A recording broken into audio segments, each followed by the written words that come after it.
Walking up to Capannaris on the corner of Central and Pine is a very familiar trip for many people who live in Mount Prospect. Everyone knows how amazing their ice cream is, but not many people know the history behind this popular building.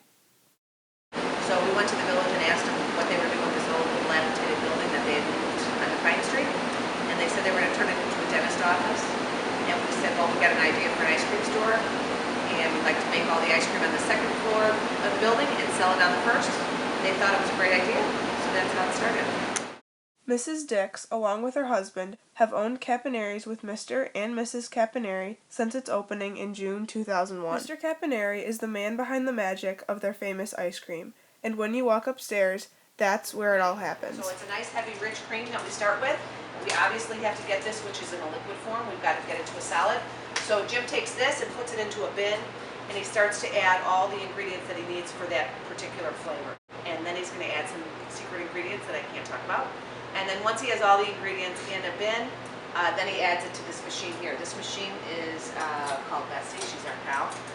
And what we do is we close it up tight, seal up the whole entire machine, open up the trap door at the top, and Jim starts to pour the product into the machine. After the production process is through, the ice cream is then on the market for all of Capannaris' top customers. We love the little kids. We especially love when they order it themselves and they try to pronounce the flavors. But they're always really cute and there's a lot of them. Walking into Capannaris' backyard, customers will find a tree carved with many images. The village of Mount Prospect once hired an artist from Wisconsin to come carve it. So it's a nice attraction for us. It's a little piece of history for Mount Prospect. It's originated in Mount Prospect, so it ties in nicely. Capannaris not only carries a lot of history along with it, it also has some great stories. Lita Wise was a big deal for us here because Lita Wise started here. He did a concert here prior to him going to the American Idol contest, and so we have a nice connection. And this little baby was, the mama was here having a double chocolate peanut butter crunch, and she went into labor, and so we like to pretend that we put her in labor. Another promotion that I'm very, very proud of was the Olympia in UK.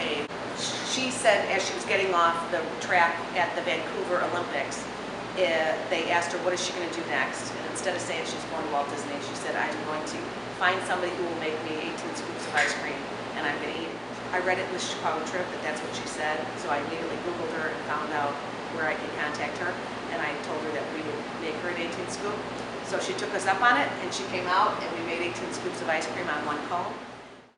Along with these stories, Capannaris has also been asked to make ice cream for Joe Biden and Hillary Clinton, done fundraisers for Make-A-Wish Foundation, and been on a Today Show special. Also, the year after they opened, they were awarded the best ice cream in Chicago. Capannaris has grown up with the residents of Mount Prospect, and frankly, the community of Mount Prospect would not be the same without it. I love this job. It's just really fun because all the employees are good friends, and Mr. and Mrs. Dix and the other business owners do a really good job of keeping everyone together, creating a family atmosphere. We wanted to not only have an ice cream store, but we had 4 small children at the time, and we wanted a place for people to go. So we wanted families to come here and gather. We wanted people to meet neighbors here or old friends that were coming in from out of town. They'd bring them here, and that's exactly what ended up happening. So the fact that we sell ice cream here is great, but the fact that we are more of a community gathering place